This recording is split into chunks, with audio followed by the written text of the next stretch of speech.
최근에 인터넷 강의를 하나 들었는데요. 그 강의 제목이 뭘 해도 행복한 사람과 불만인 사람의 말버릇, 이렇게 되어 있었습니다. 그리고 그 강의에 대한 그 부연 설명을 한 글을 제가 또 읽었더니 이런 내용입니다. 뭘 해도 긍정적이고 행복한 사람들이 있지요. 옆에 있는 것만으로도 긍정 에너지를 퍼뜨리는 사람들. 그런가 하면 반면에 뭘 해도 불평불만이 끊이질 않는 사람들이 있습니다. 이러한 사람들은 어떤 말을 자주 쓸까요? 그리고 이렇게 질문합니다. 여러분은 어느 쪽에 가까우신가요? 뭘 해도 행복한 사람과 뭘 해도 불만인 사람. 이게 되게 흥미로웠습니다. 그래서 그 내용을 제가 이제 들어보니까 뭘 해도 행복한 사람들에게는 그 독특한 말 습관이 있더라는 겁니다. 예를 들어서 이제 이 뭘 해도 행복한 사람들에게 이런 사람들이 잘하는 말이 있는데 제일 첫 번째로 나온 게 이런 말을 잘한대요. 방법이 있을 거야.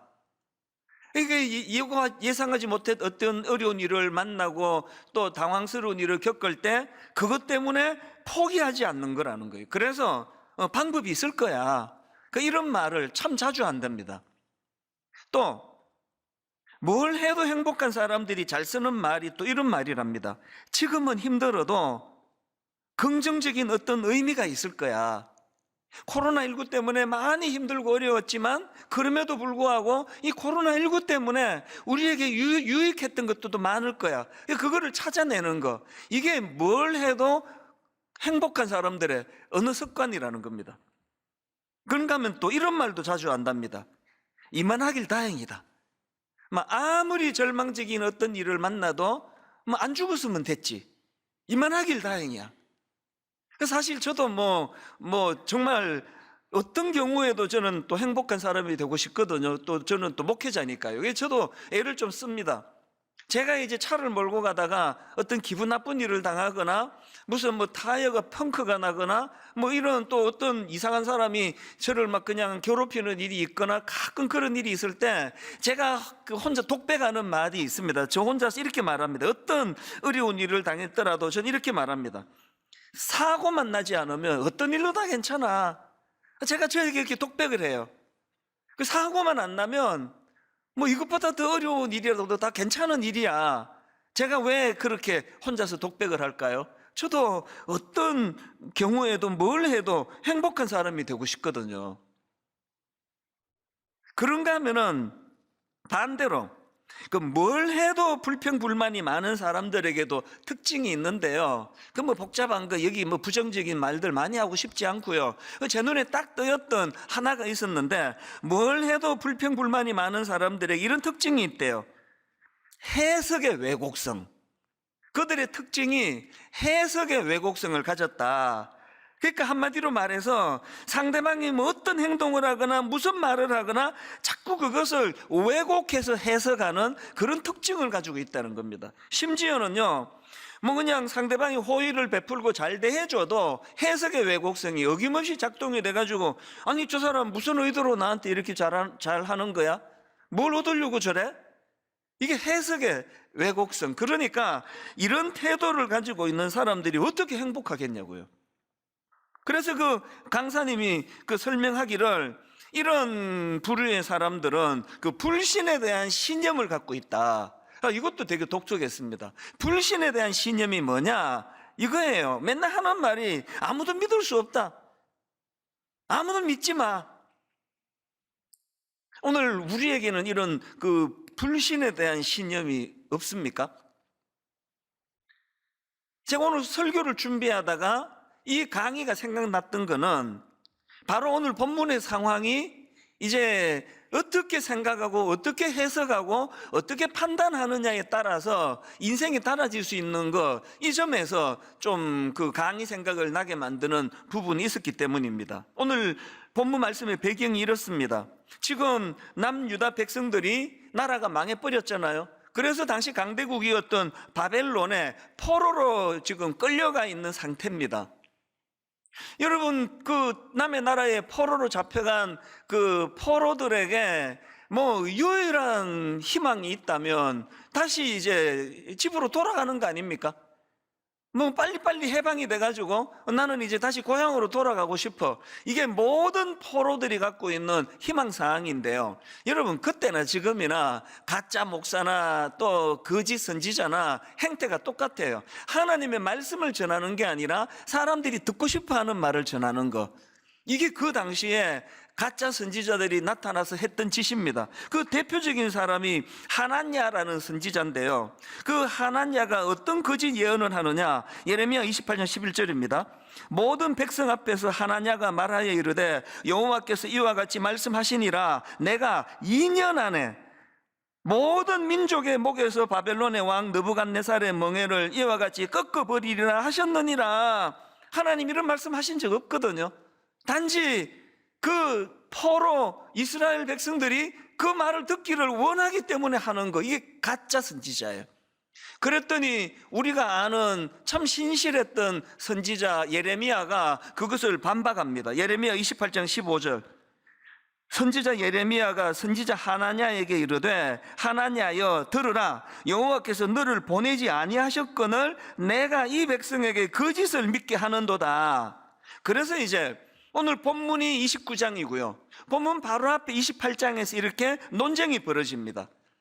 여러분, 백성들 입장에서, 포로로 잡혀간 그들 입장에서 누구 말을 믿고 싶겠습니까? 당연히 하나냐의 말을 믿고 싶은 거죠. 그래서 여러분 아시지만 이 예레미야 선지자는요, 엄청나게 핍박을 많이 받은 선지자로 유명합니다. 오죽하면 뭐 눈물의 선지자라는 그런 별명이 있었겠냐고요.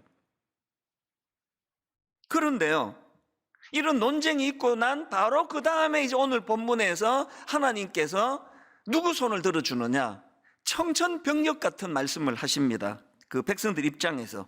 그 말씀이 예레미야 29장 10절입니다. 오늘 본문 바로 앞에 있는 10절인데요. 여호와께서 이와 같이 말씀하시니라. 바벨론에서 70년이 차면,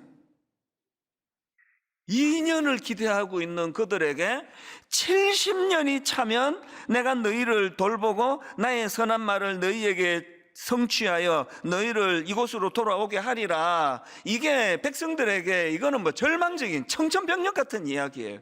아니 지금 2년 뒤에 우리가 풀려난다고 기대하고 있던 백성들 입장에서 이 70년은요 뭐 상상을 초월하는 말 아닙니까? 이게 도저히 수용하기가 어려운 말씀인데요, 하나님은 거기다가 또 더 이상한 말 하나를 덧붙이세요. 그게 오늘 본문입니다. 오늘 본문 11절을 보십시오. 여호와의 말씀이니라. 너희를 향한 나의 생각을 내가 아나니 평안이요 재앙이 아니니라. 너희에게 미래와 희망을 주는 것이니라. 이 수용이 되겠습니까? 진짜 우리에게 평안을 주기 원하신다면, 아니 진짜 우리에게 미래와 희망을 주기 원하신다면 하나냐의 예언대로 그거 성취시켜 주셔야 되는 거 아니냐고요. 아니 무슨 70년이나 묶어두겠다고 하시면서 이게 어떻게 희망이냐고. 도저히 이해가 안 되는 이런 참 거부감 가는 하나님 말씀이 지금 선포가 되는데요, 이게 왜 심각하냐 하면은 이건 오늘 예수 잘 믿는 우리에게도 자주자주 일어나는 일이에요. 전혀 수용하기가 어렵고 전혀 납득이 안 되는 그런 방식으로 일하시는 하나님. 그런데 목사님이 설교할 때는 맨날 평안을 주기 원한다, 뭐 우리를 사랑하신다 이러니까 갈등이 일어나는 거거든요. 그래서 저는 오늘 이 본문 말씀을 가지고 우리 생각과는 너무나 다르게 일하시는 하나님 때문에 갈등하는 것이 이 땅에서의 삶이라면, 그럼에도 불구하고 어떻게 우리는 여전히 행복한 삶을 살아갈 수 있는가, 이거를 오늘 좀 다루려고 하는데요, 제가 본문을 묵상하면서 우리 모두가 다 행복한 삶을 살기 위해서 어떤 대안을 가지고 있어야 되느냐, 이 대안 몇 가지를 오늘 좀 나누어 보려고 합니다. 여러분, 첫 번째로요, 우리 생각과 너무나 다른 하나님의 뜻과 또 생각으로 우리가 혼란스러워도 그럼에도 여전히 행복하기 위해서 해야 될 첫 번째 대안이 뭐냐? 그런 자기 삶에 개입하시는 하나님에 대한 긍정적인 수용, 이것이 첫 번째 조건입니다. 예레미야 29장 11절에서 여호와의 말씀이니라 너희를 향한 나의 생각을 내가 아나니 평안이요 재앙이 아니니라 너희에게 미래와 희망을 주는 것이니라. 그러면요, 이거는요 막 복잡하게 생각하지 말고 일단 아멘 하고 받아버리는 거예요. 이게 뭐 말이 안 되는 것 같은데도 불구하고 그냥 받아버리는 겁니다. 이게 왜 이게 중요한가 하니까요, 여러분, 우리 인간의 머리로 납득하면서 그렇게 신앙생활을 할 수 없는 것이 하나님의 생각과 우리 생각이 너무 다르다는 전제가 있기 때문이에요. 제가 가끔 말씀을 드리잖아요. 수학은요 그 사회학 이런 과목처럼 막 암기해가지고 할 수 있는 학문이 아니에요. 수학은 논리와 이치를 따라서 그렇게 배워나가는 게 수학인데, 그럼에도 불구하고 수학의 가장 기초 중의 기초는 구구단 아닙니까? 구구단은 그냥 무대뽀로 외우는 거예요. 77이 49, 이거를 그냥만 논리적으로 7을 7번 더하고 어쩌고 저쩌고 뭐 복잡하게 하는 사람 아무도 없어요. 그냥 77이 49 외우는 거, 외우는 거. 우리가 이 땅에서 하나님과 충돌하지 않고 창조주이신 하나님과 충돌해서 좋을 게 뭐가 있겠습니까? 그 하나님과 평화롭게 같이 잘 지내기 위해서는 먼저 그 하나님의 하시는 일에 대하여 긍정적인 수용이 필요한데, 그러면 좀 반발이 생기잖아요. 왜 그래야만 됩니까? 그렇게 반발하는 분이 계시다면 왜 그래야만 하는지의 답을 저는 이사야 55장 8절과 9절에서 찾습니다. 왜 그래야만 되느냐고요? 이는 내 생각이 너희의 생각과 다르며 내 길은 너희의 길과 다름이니라 여호와의 말씀이니라. 그 다음 9절을 보십시오. 이는 하늘이 땅보다 높음 같이 내 길은 너희의 길보다 높으며 내 생각은 너희의 생각보다 높음이니라. 이게요 신앙생활 하는 우리에게 가장 중요한 전제예요. 그럼 뒤집어 생각해 보세요. 뭐 이런 말씀에 내가 거부감이 간다. 그럼 만약에 그 하나님의 생각의 수준이 우리 인간의 수준하고 비슷하면은 이거 재앙 아닙니까? 그럼 그래서 하나님하고 반발할 일도 별로 없고 우리 하나님은 항상 내 생각하고 너무 똑같아. 이거 재앙이에요. 사춘기 애가 그 혼미한 사춘기의 생각하고 그 아이 아버지 생각은 달라야 되는 거 아닙니까? 하나님의 생각이 우리 생각과 비슷한 수준으로 끌어내리려고 하다가 보니까 신앙이 성장이 없어요. 그 믿음이 좀 없는 분들, 예수 안 믿는 분들은 하나님 왜 이렇게 일한대? 하나님 왜 저렇게 일한대? 난 이해가 안 돼.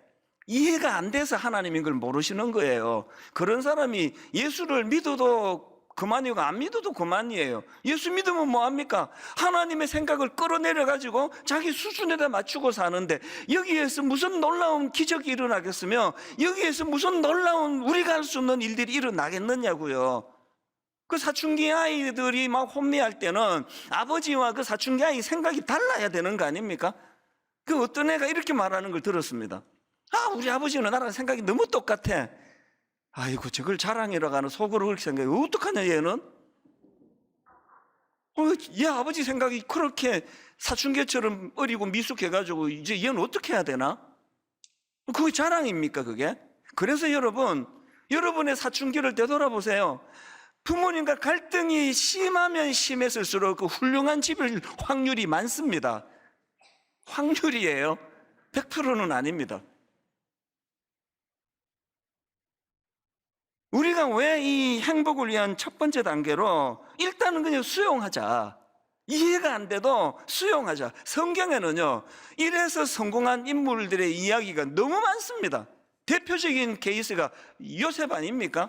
여러분 같으면 요셉이 그 하나님 하시는 일에 그 승복이 되겠습니까? 말도 안 되는 그런 저질 형제들 때문에 애굽으로 팔려가 종살이하고 있는 이것도 이해가 안 되는데 거기 또 이상한 여자를 만나가지고 그냥 이렇게 순결한 요셉이 억울한 일을 당해도 그냥 한계가 있지. 이게 성폭행 미수범이 뭡니까 이게? 이런 수치스러운 일을 당해서 감옥에 갇혀 있는데 그 내용을 기록하는 창세기 39장에 보면은 성경이 계속 반복하는 단어가 있어요. 요셉이 형통하다는 겁니다. 하나님이 함께 하시기 때문에 요셉이 형통하다. 감옥 가 있는 그거조차도 요셉이 형통하다. 이게 요셉에게 수용이 되겠냐고요. 그런데 여러분 나중에 이제 요셉이 입지전적인 인물이 되잖아요. 총리 대신이 되고 나서 그 형제들이 복수할까봐 두려워할 때 했던 말을 보면은 거기에서 놀라운 답을 저는 발견하거든요. 요셉이 뭐라고 말했습니까? 복수할까봐 두려웠던 형제들에게 창세기 50장 20절, 당신들은 나를 해하려 하였으나 하나님은 그것을 선으로 바꾸사 오늘과 같이 많은 백성의 생명을 구원하게 하시려 하셨나니, 악한 형제들에 의해 가지고 악한 형제들 때문에 어긋나버린 인생이 됐지만, 아까 행복한 사람, 그 상황에서도 요셉은 자기 인생을 포기하지 않고 하나님의 뜻에 순종하면서 나갔기 때문에 이런 놀라운 결과가 일어났다는 거 아닙니까? 다니엘도 마찬가지예요. 다니엘도 오늘 우리가 그 본문의 배경으로 하는 바벨론의 포로로 끌려갔던 사람 중에 한 사람 아닙니까? 그런데 그가 하나님 하시는 일에 이게 동의가 되겠냐고요. 그런데 그가 어떻게 동의합니까? 여러분이 잘 아시는 다니엘 1장 8절, 다니엘은 뜻을 정하여 왕의 음식과 그가 마시는 포도주로 자기를 더럽히지 아니하리라 하고, 이 말 속에 요셉은 1단계가 이루어진 거 아닙니까? 하나님이 자기를 포로로 보낸 거기에 동의가 안 되면 어떻게 하나님께 뜻을 정하여 하나님께 순종할 수 있느냐고요. 그랬더니 이렇게 1단계 구구단 외우듯이, 내 머리로는 이해가 되지 않지만 하나님은 선한 분입니다. 하나님 하시는 일은 내게 유익합니다. 그렇게 하고 받으니까 하나님이 그에게 뭘 선물로 주십니까? 이건 여러 번 제가 설명한 내용인데 9절이 바로 그 이야기입니다. 바로 그 다음 9절, 하나님이 다니엘로 하여금 황관장에게 은혜와 긍휼을 얻게 하신지라. 세 번역으로, 하나님은 다니엘이 황관장에게서 호의와 동정을 받도록 해주셨다. 여러분, 우리 일만수도 파송운동 마지막 파송 예배 드리면서 했던 축복의 말씀, 이거 기억하십니까? 수문학교회 모두가 다 저는 주변 사람들에게, 그 동역하는 수많은 성도님들에게 호의와 동정을 받는 그런 목사님이 되면 좋겠다고 축복을 했는데, 여러분 그러고 싶으세요? 여러분 주변 사람들이 누구를 만나도 여러분에게 호의적이고 여러분에게 긍정적이고 참 여러분에게 호의와 동정을 베푸는 그런 돕는 사람으로 여러분들이 살아가기를 원하세요? 첫 번째 단계를 하시면 돼요. 하나님 하시는 일을 수용하는 거예요. 그걸 용납하는 겁니다. 그것을 수용할 때 머리로 하는 것이 아니라 구구단 외우듯이 그냥 기계적으로 이것들이 첫 단계에서 일어나야 된다는 거예요. 그런가 하면은 행복을 위한 두 번째 대안은요, 몰입이에요. 몰입. 생각하고 집중하고 몰입하기. 사실 이 두 번째 대지 그 제목은요, 최근에 읽은 책 제목에서 그대로 따왔습니다. 제가 몰입이라는 책을 읽었는데요, 이 책의 부제가 생각하고 집중하고 몰입하라예요. 한마디로 말해서 좀 깊이 생각하라는 겁니다. 이건요, 예수 믿는 우리 모두에게 주시는 메시지라고 생각을 합니다. 깊이 생각해야 돼요. 하나님에 대해서, 하나님의 뜻에 대해서. 왜 몰입하고 생각하고 집중하며 깊이 생각해야 됩니까? 아까 말씀드렸잖아요. 하나님의 생각이 우리 생각과 다르시기 때문에, 하나님의 생각이 우리의 생각보다 더 깊으시기 때문에 묵상해야 돼요. 여러분 그 중학교 동창 만나가지고 어디 가서 뭐 밥 한 끼 하고 커피 한 잔 마시고 집에 와서 그 친구가 했던 말 막 메모했다가 이거를 묵상하고 생각하고, 아, 이 친구가 이렇게 말씀하셨지, 그런 사람 없잖아요. 우리 여자분들을 만나면 난 너무 부러워요. 막 저 커피숍에서 만나면 막 얼마나 행복하게 대화를 많이 나누는데요, 그거 꽃 아닙니까? 그 집에 가가지고 그날 동창들과 나눈 대화를 녹음했다가 다시 들으면서 묵상하는 분 계세요? 별로 없을걸요? 왜 그렇습니까? 동창생끼리 만났더니 수준이 비슷해요. 뭐 내 수준이나 지 수준이나. 그래서 묵상할 게 별로 없습니다. 그런데 신앙생활은 왜 몰입해야 된다고요? 왜 신앙생활은 생각하고 집중하고 몰입해야 되는가 하니까, 다시 읽어드릴게요. 이는 내 생각이 너희의 생각과 다르며 내 길은 너희의 길과 다름이니라. 이는 하늘이 땅보다 높음 같이 내 길은 너희의 길보다 높으며 내 생각은 너희의 생각보다 높음이니라. 신앙 성장하고 싶으세요? 묵상하셔야 돼요. 기독교는요, 이벤트의 종교가 아닙니다. 분당 우리 교회 20년 동안 여러분, 우리 교회가 여러분들 동원해가지고 무슨 뭐 잠실 체육관에서 무슨 이벤트하고 행사하는 거 보셨습니까? 한 번도 한 적이 없습니다. 왜 그렇습니까? 자꾸 그런 대형 행사를 교회가 기획하면은 우리 부교역자들은 그 행사에 동원이 돼가지고 성도들이 신방을 못 하잖아요. 성도들의 기도 제목을 못 나누잖아요. 저는요, 1년에 한두 번 미국, 유럽 집회를 꼭 다녀오는데 한 번도 우리 부목사님 보고 나 차 태워달라고, 공항에 좀 데려다 달라고 이렇게 부탁한 적이 없습니다. 왜요? 지금 우리 목사님들은 성도들 신방하고 그들 마음을 헤아려 줘야 되고 그들이 깊이 주님을 묵상하도록 그 일에 집중해야 되는데 자꾸 내가 내 개인적인 일로 풀러내면 되겠냐고요. 그래서 제가 연합회 일을 안 하잖아요. 기독교는 이벤트의 종교가 아닙니다. 기독교는 묵상의 종교예요. 얼마나 깊이 묵상하느냐, 얼마나 몰입하며 주님을 생각하느냐. 그래서 그 제가 구입했던 몰입이라는 책 목차에 보니까 이런 목차가 있더라고요. Work hard에서 think hard로 생각을 이동하라. Work hard, 열심히 일하는 것도 중요하지만 일을 열심히 하되 think hard, 좀 생각하면서 일하라는 그거 아닙니까? 예수 잘 믿으시는 거 좋은데요, 생각하면서 믿어야 돼요. 여러분 진짜 생각 좀 하셔야 돼요. 제가 설교하면 다 받으시면 안 돼요. 인간이에요. 실수 많이 합니다. 잘못 전할 때 많습니다. 여러분이 설교를 무조건 맹목적으로 받으시면 안 되고 눈 부릅뜨고 저게 저 틀린 말 하나 옳은 말 하나 지켜보셔야 돼요. 그리고 뭔가 제가 일부 예배가 끝나면 오늘도 그랬고 우리 교역자들이 엄청 많이 저에게 조언을 해줘요. 목사님 그런 표현이 괜찮습니까? 나 무서워요. 그런데도요, 한 번도 너 어디 금방지기 왜 다니면서 설교 갖고 그러냐고 말한 적이 없어. 그러면 다음부터 안 할까봐.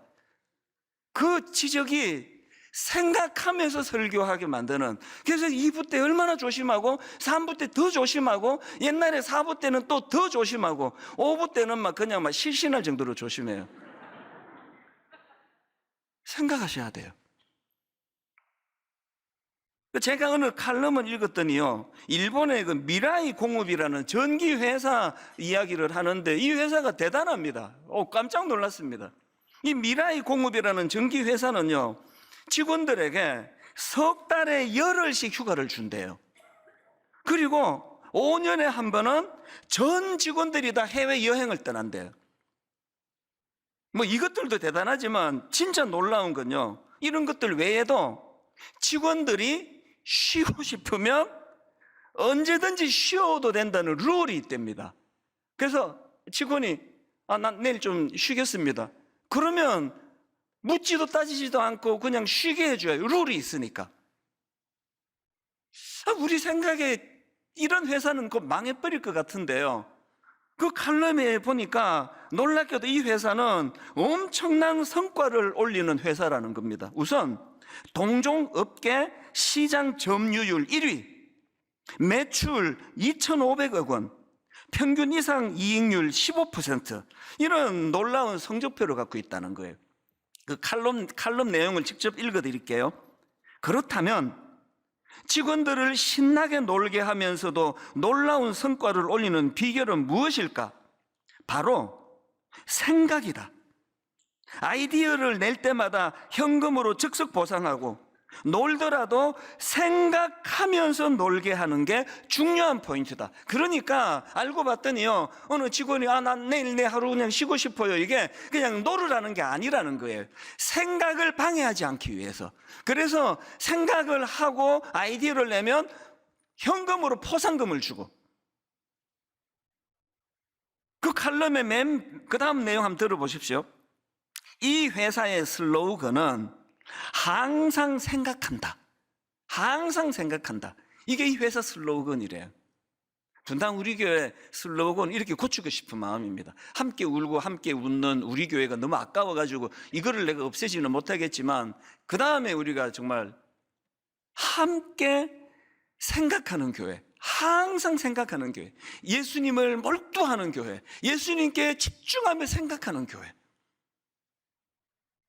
그 몰입이라는 책을 쓴 저자가 그 또 다른 책을 썼는데요, 그 책 제목이 Slow Thinking이에요. 근데 이제 우리말로는 그 발음이 안 되니까 Slow Thinking이라는 제목의 책이 있는데요, 뭐 비슷한 내용을 다루고 있습니다. 근데 제가 그 책을 딱 구입하고 제일 먼저 눈에 띄었던 게 띠지예요. 이 겉장에 이렇게 띠지가 있는데요, 그거를 내가 떼버려가지고 이게 없어졌어. 내가 너무 아쉽게 생각해요. 띠지에 이렇게 적혀 있었습니다. 1분밖에 생각할 줄 모르면 1분 걸려 해결할 문제밖에 못 푼다. 이게 저에게 엄청 도전이 됐습니다. 1분밖에 생각할 줄 모르면 1분짜리 문제 해결밖에 못 한다는 거예요. 저는 우리 성도님들이 하나님 앞에 깊이 생각하고 묵상해서 1분짜리 문제가 아니라 너무 복잡하게 얽혀가지고 막 2시간짜리, 3시간짜리 막 3일 내내 생각해야 답이 나오는 이런 답이라도 여러분들이 척척 해결해내는 이런 깊은 영성을 가진 믿음의 성도님들 되시기를 바랍니다. 그래서 여러분, 성경에 보면요, 그 생각 좀 해라, 묵상해라, 이런 말씀이 꽤 많이 나옵니다. 그 중에 여러분, 우리가 생각해야 될 것 중에 가장 중요한 생각이 히브리서 3장 1절에 나오지 않습니까? 그러므로 함께 하늘의 부르심을 받은 거룩한 형제들아, 우리가 믿는 도리의 사도시며 대제사장이신 예수를 깊이 생각하라.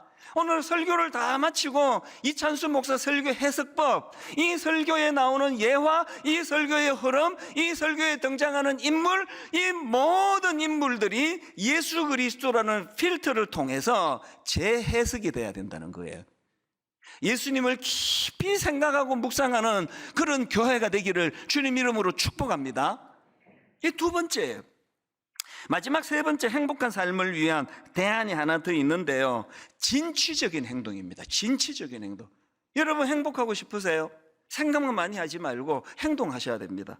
하나님께서 그 이스라엘 백성들에게 70년이라는 긴 포로 생활을 예고하시면서 어떤 면에서는 이게 하나님의 깊은 뜻이 반영됐다 보는데요, 이런 말씀을 주십니다. 70년 포로 생활을 예고하시면서 어떤 말씀을 주시느냐, 예레미야 29장 4절부터 보십시오.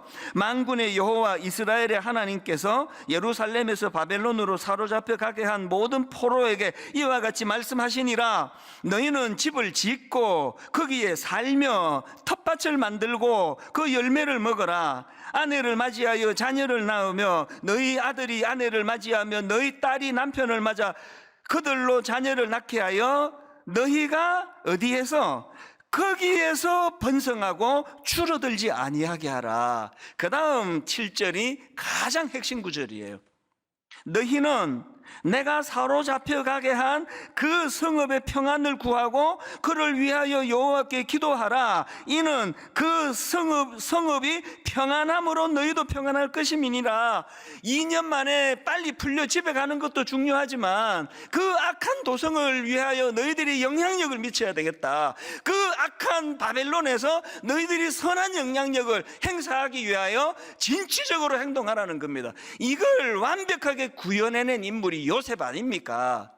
아까 읽어드렸던 창세기 50장 20절 액센트를 달리해서 한번 들어보세요. 요셉의 고백을요. 당신들은 나를 해하려 하였으나 하나님은 그것을 선으로 바꾸사 오늘과 같이 많은 백성의 생명을 구원하게 하시려 하셨나니. 요셉이 하나님의 뜻을 수용해서 생각을 깊게 해서 그냥 정치적으로 엄청난 권력을 얻었다, 성공했다, 잘 살았다, 이렇게 적용하시면 안 됩니다. 하나님은 요셉을 그 고난의 과정을 거치셔서 하나님께서 그 흉년이라고 하는 끔찍한 일들을 대비하게 하셨던 것처럼 오늘 우리는요, 생각도 많이 해야 되지만 그 건강한 생각을 가지고 진취적인 행동을 해야 돼요. 자꾸 편한 것만 찾는 것이 신앙이 아닙니다. 그래서 저는 이 11절 말씀을 정말 여러분 마음에 새기면 좋겠습니다. 여호와의 말씀이니라. 너희를 향한 나의 생각을 내가 아나니 평안이요 재앙이 아니니라. 너희에게 미래와 희망을 주는 것이니라. 이 말씀을 구구단 외우듯이 믿음으로 수용하시기를 바랍니다.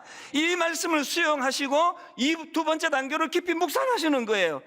내가 왜 하나님 말씀에 순종하는 것이 내게 행복인가? 그 건강한 생각이 자리를 잡고 있으면 그때부터 움직이셔야 됩니다. 진취적으로 행동하셔야 됩니다. 오늘 청년주일입니다. 공교롭게도 어제 저녁에 이태원에서 너무나 가슴 아픈 불행한 사고가 일어났습니다. 기사를 보니까 피해자 대부분이 10대와 20대래요. 오늘 청년주의를 하루 앞두고 이 가슴 아픈 이 사건을 우리가 접하면서 정말 할 일이 많은 나라, 우리 청년들이 더 이상 혼란을 겪지 않도록 여러분, 이런 슬픔을 당한 우리 가족들을 위해서 기도하셔야 되고요, 이 땅에 다시는 이런 불행한 일이 일어나지 않도록 우리가 뭘 해야 되는가, 우리 젊은이들에게 뭘 가르쳐야 되는가. 오늘 우리 청년주일에 우리가 너무 미안해요. 교회가 제대로 가르치지를 못하고, 교회가 가치관에 뚜렷한 정립을 잘 시켜주지 못해서 이 세상이 너무너무 혼란한데, 분당 우리 교회 오늘 제가 다시 한번 주님 이름으로 약속합니다. 우리 어른들이 지금 기초 다지기 중에 있잖아요. 말씀 묵상하고 기도하고 예배에 집중하고 기초를 잘 다진 그 열매가 다음 세대 살리는 데 다 투입되기를 원합니다. 진짜 우리 다음 세대를 살려야 돼요. 이런 불행이 또 일어나지 않기를 원합니다. 오늘은 청년주일이기 때문에 이 설교의 결론을 우리 청년 한 분을 직접 모셔서, 직접 불러서 그들의 기도 제목, 그들의 간증을 듣는 것으로 오늘 이 설교를 저는 마무리하기를 원합니다. 우리 청년부의 전유라 자매, 아까 우리 1부 때, 2부 때 각각 우리 대학생들이 나와서 너무 가슴 뭉클한 그런 그 고뇌와 아픔과 기도 제목을 나누어 줬는데요, 이제 홈페이지에 이 세 분의 그 간증을 다 올릴 거예요. 다 들어보고 기도 제목으로 삼으셔야 됩니다. 이 시간 우리 전유라 자매 나와서 하나님 앞에 또 우리 어른들에게 기도 제목 겸 이제 간증을 하게 될 것입니다. 우리 큰 박수로 우리 자매를 좀 초대해 주시면 감사하겠습니다.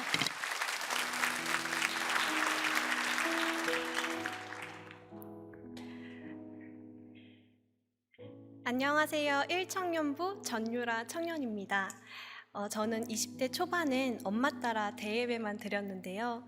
하나님을 알고자 예배를 드리기보단 부끄럽지만 예배 끝나고 엄마가 사주시는 맛있는 점심을 먹기 위함이 더 컸습니다. 이후에 제자 훈련을 통해 하나님이 절 사랑하시고 언제나 제 계획보다 더 크게 일하신다는 것을 알게 되었고, 하나님을 의지하며 하나님의 사람으로 살아가려 열심히 노력하고 있습니다. 하지만 저의 노력만으로는 쉽지 않을 때가 많습니다. 하나님을 만나기 이전의 삶의 흔적들이 그 노력들을 방해하곤 합니다. 여전히 금요일만 되면 친구들로부터 연락이 오는데요. 하지만 그때마다 분당 우리 교회에 청년 금요 집회가 있는데 그곳에서 싱어로 섬기고 있다고 하면 친구들이 처음엔 야, 네가 교회를? 하며 이런 저의 모습을 많이 낯설어합니다. 지금도 종종 이쯤 되면 유라가 놀고 싶을 때가 됐는데 하며 한 번씩 문을 두드리는 친구들이 있지만, 이런 과정이 반복되다 보니 이전보다 확실히 문을 두드리는 횟수도 줄고 언제 한번 교회에 오겠다며 장난 반, 진심 반으로 말해주는 친구들도 생기게 되었습니다. 이렇게 크리스천답게 세상을 이기고 싶지만 사실 친구 관계가 아닌 일터로 나가면 이 갈등은 더 어려운 것 같습니다.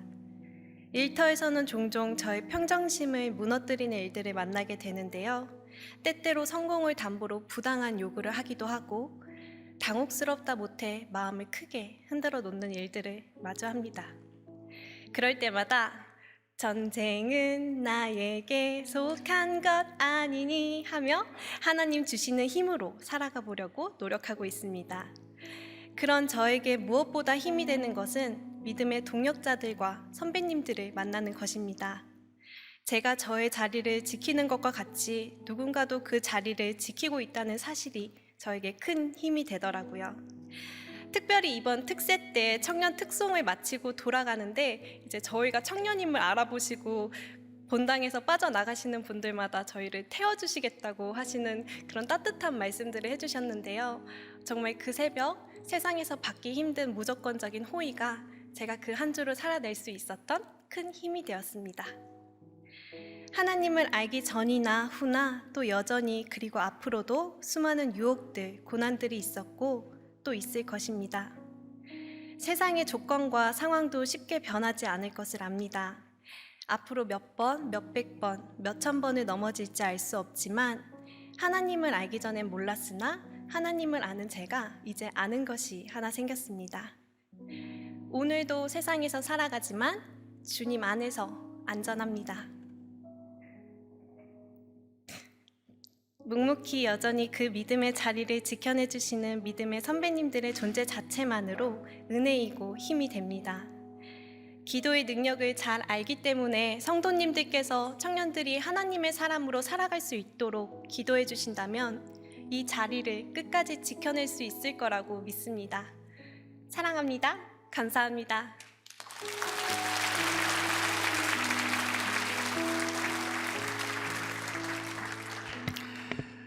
그 1부 때, 2부 때, 3부 때 우리 청년들의 그 현실과 싸우고 또 하나님 앞에 은혜를 구하고 이 내용들이 너무 마음에 어떨 때는 또 아프기도 하고 미안하기도 하고 또 대견하기도 하고, 그래서 우리 기성세대 성도님들이 우리 청년들을 위하여 진짜 기도해 줄게, 너도 혼자가 아니야, 좀 이런 약속을 하는 그런 예배가 됐으면 좋겠습니다.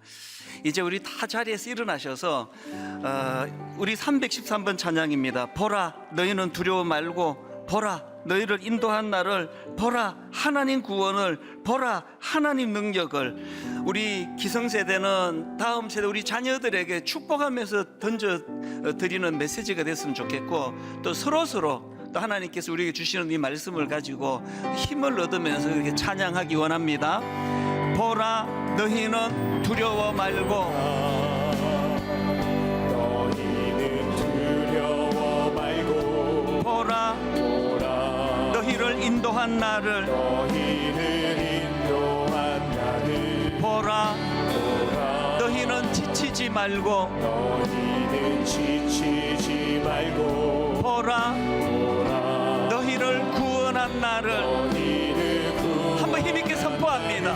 너희를 치던 적은 어디 있느냐,